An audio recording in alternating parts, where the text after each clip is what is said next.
Hey guys, welcome to part 3 of restoring the ECTO-1's floor with no experience and a bunch of parts that don't fit on the car. Here I'm just showing what we did in part 2. We got the floor prepped with KBS seal and got all the inside brackets fully cleaned and prepped and ready twice. Actually, I had to do it twice. Anyways, go back and watch it if you want to see that. This is just a quick little update. This is where we left it. Everything's ready to go in and there's no more rust. Well, I lied. There is rust on the side. There's a lot of rust there in the rocker and I'm going to be fixing it later, but not right now. Obviously, that's really a lot of work. And you see pieces are just like coming off like bark. So I actually made this replacement piece out of some scrap steel. It looks really nice. And you just kind of throw it in and then it fits perfect. So this is going to be one of the first real rust repairs on the car, on the rockers. We'll go back and do the front, outside later. Here you can see it cut off and then it just kind of sits in place. I kind of just about 30 minutes worth of cutting. I got everything to sit in flush and it looks really nice. Here I am vacuuming out all of the rust inside, so just making sure that whatever I seal in there is not going to destroy the rocker again, because I don't think I'll be able to access that cavity again after I weld it shut. There's the last thing we see before I start welding. I'm just going to say I don't really film the welds super much because the main thing is I'm really not that good at welding yet, so anything you see me doing, I wouldn't recommend me doing. I'm not really spacing my welds out a whole lot just because I don't really worry about it warping. You actually see the welds look okay because they're permeating enough, but I'd like them to permeate more. I'm not really good at that. I feel like you should probably practice some things that I'm not doing. That's why I'm not really showing everything. I'm just showing the basic process. Here's some of the patches I made to replace. There's a little bit of rot on the corner there, and then that main square, I'm not using that bracket anymore because the gas pedal is up on the top now, you see it? So new gas pedal, don't need that hole. Let's go ahead and plug it up. That is, I think that's some steel. I think that's brand new steel right there. But the other one was just scrap steel I'd already cut off of another part of the car. It's kind of weird. I don't remember how I did that. Actually, they might have both been just scrap that I took off. Anyways, here you can see the finished product. I did have to weld a little bit more up there because I ground too much off. That's looking real nice over there, kind of minty. Over there is looking even better. That's probably the best part I'm most proud of.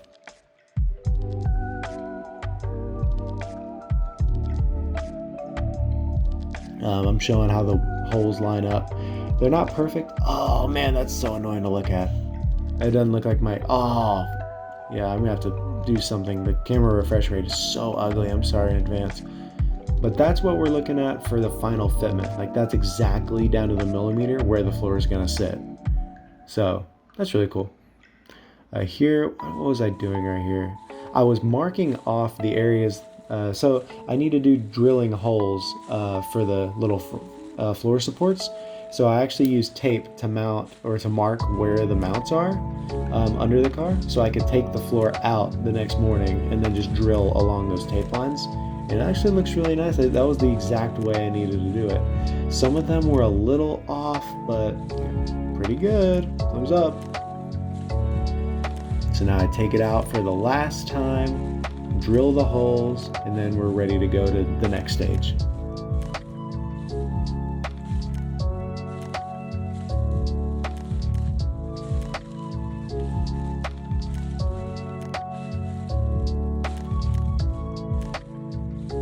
Alright, so now the floor can go back in, and that is the last time the floor comes out. That is now permanently, that's exactly where it's going to be until the car, dies. Take a look at that. Everything, some of them don't line up, and I do still need to cut a little bit extra. I made a couple mistakes, but it's not perfect. Yeah, I still need to mark those too. I kind of do it in 2 or 3 parts, just to make sure I don't make any mistakes, because those holes are really annoying to fill back up. So make sure to measure twice, cut once. Be really careful with the measurements you're taking.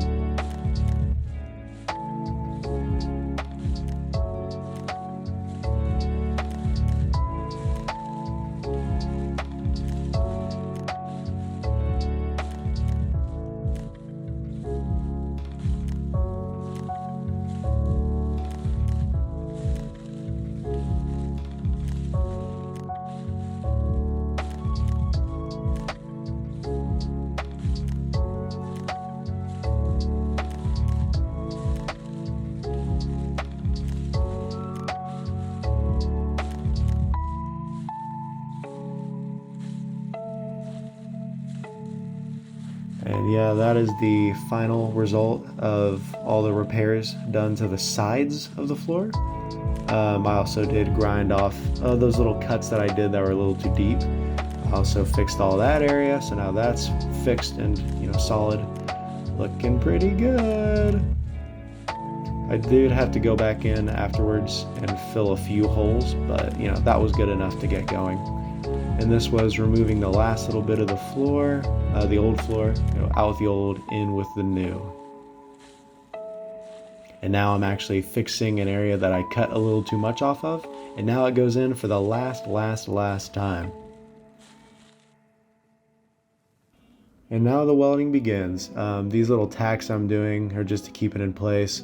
Trying to make sure to blow them off when I can, just so they don't get a little too hot and start warping stuff. The welds held okay, but I feel like I said earlier, I have an issue with getting them to permeate. I kind of don't hold them long enough, and they just kind of build above metal instead of permeating. Another thing is I didn't prep that metal as good as I should have, and I feel like it did hold. It's held very well. However, I should have done it better. I should have prepped the front a little more like how I did the side. Here's just a close-up view of how I had to do some of the wider welds, because my little welder doesn't seem to want to do those welds, as efficiently as apparently some welders do. Look how I have to fill it up, it's insane. It's like I'm using a hot glue gun. Way too much. And a lot of that weld just doesn't do anything. So I don't really show much of this welding process because I actually have to go over a lot of these again. Some of these I grind off, and some of them I actually just drill a new hole right beside it, straight through the floor support. So the way I'm showing you right now is actually what not to do at all. It just doesn't work, and you're just adding a lot of material, but it's not getting the material underneath hot enough to actually permeate.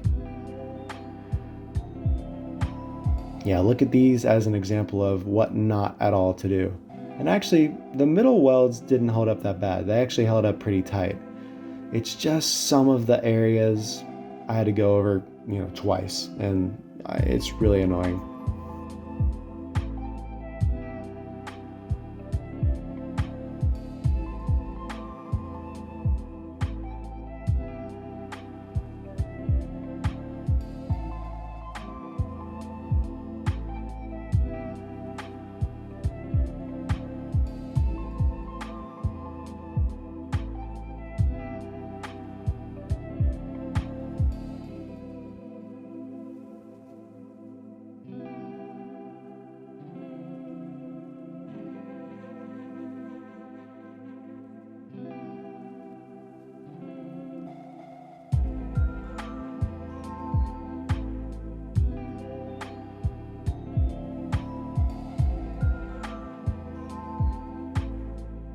Take a look at this. So now the back of the floor is married up to the side for the first time ever. This is a little patch panel that I throw in. I use some of the floor that I cut off as just a reference, and then I just used a flat section for the back. Turned out pretty nice. And of course, under everything I used Rust Reformer primer at Rust Reformer Solium that I hear works okay. And then I also do the same thing in the actual rocker, but I don't show you that. But just know that I never cover rust. I always do some sort of primer or KBS or OSFO and then rinsing the shit out of it, but I never weld over rust and hide it. And here I am just using a little patch to fill the side in. And now you can see I'm getting a little bit better with my welds at this point. Pretty proud of that, honestly.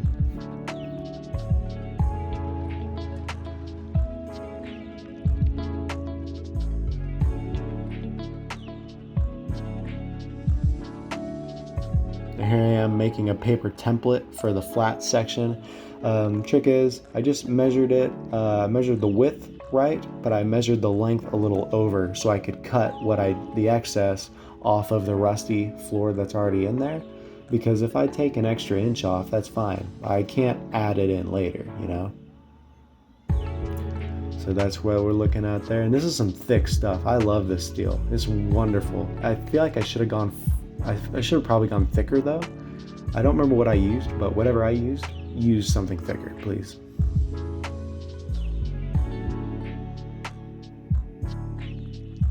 And so in this part, what I'm doing, you can see the angle is not right, how I have to push it down a little bit. So what I do is I mark that, but I also end up hammering the front into an angle. I use a vise at the end. I'll show you. You'll see it. I end up making a crease right here that goes about from a 1/2 inch thick all the way down to like, you know, nothing. It kind of tapers off halfway through, and it, yeah, right like that. So that's giving us that edge that I kind of messed up from. I messed up with the height, so there's just a way for me to adjust for my mistake from earlier. But take a look at how it fits now. Isn't that nice? Just a little bit there, but I end up just pushing it down when I actually install it later. Yep. And then I just have to make a little piece right there, and then push that down, and we're good.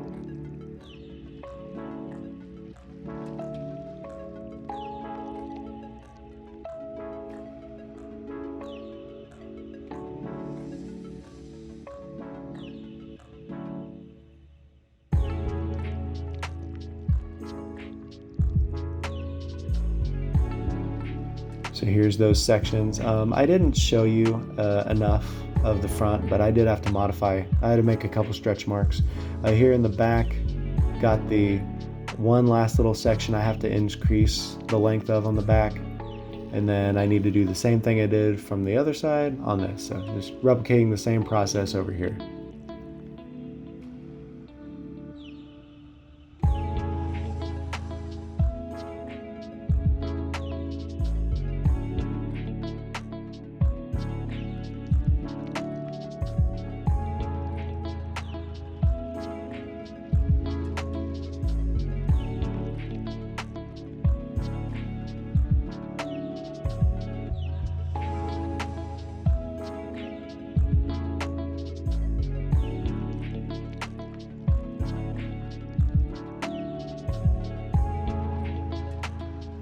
So here's something I got really good at doing. I learned that I could actually use a lot of the old steel, the scrap I was taking off, and use some OSPO to restore it back to paintable steel, and then use that for some of these patches I needed to do, just to save a little bit on steel.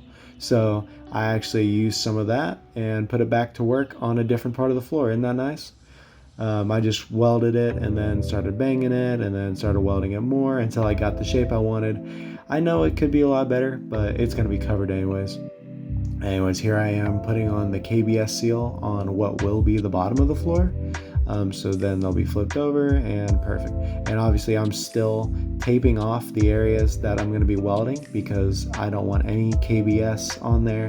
KBS, they said that it'll burn off and you can weld through it, but not with my welder, that's for sure. Maybe with a good one, but my welder sucks.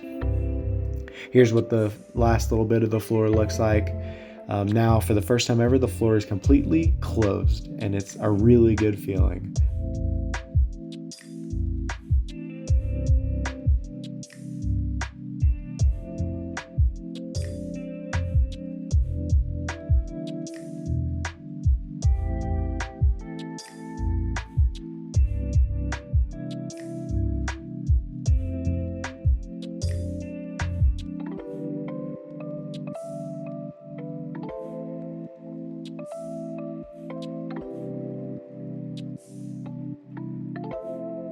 So here I am bridging a gap with some, I think 0.03 wire. I ran out of 0.035. No, it's 0.035 I'm using because I ran out of 0.03. Kind of bridging the gap in some of the areas that got a little wide. But these welds actually back here, they've held up a lot nicer than the ones on the front. I didn't have to redo any like I did on the back. Yep, I approve.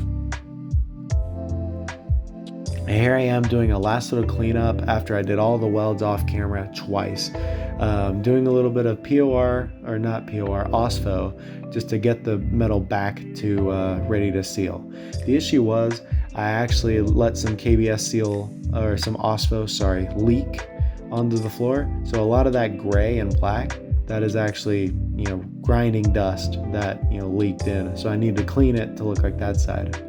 So I use a wire wheel on the drill and just some soap and water and clean it up pretty easily. But it's just kind of like a long, strenuous process.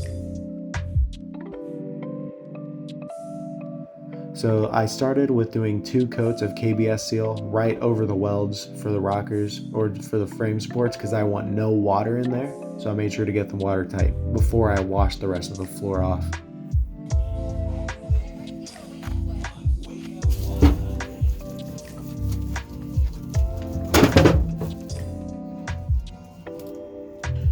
Three, 2, 1. Yeah, so I really don't know what happened here. Somehow the footage of me laying down the KBS seal didn't save, so I don't have it. So anyways, here's just a quick before and after.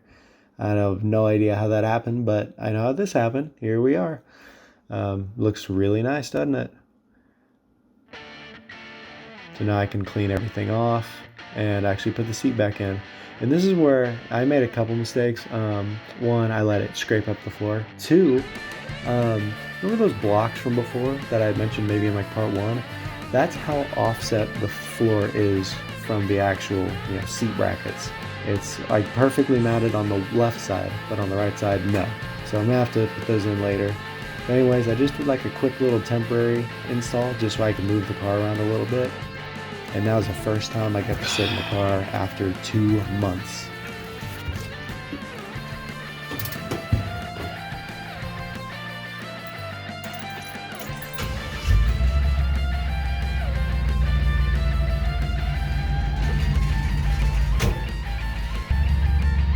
Yeah guys, so that is how I somehow by myself took a 1959 Classic Industries Impala floor and threw it in the ECTO-1.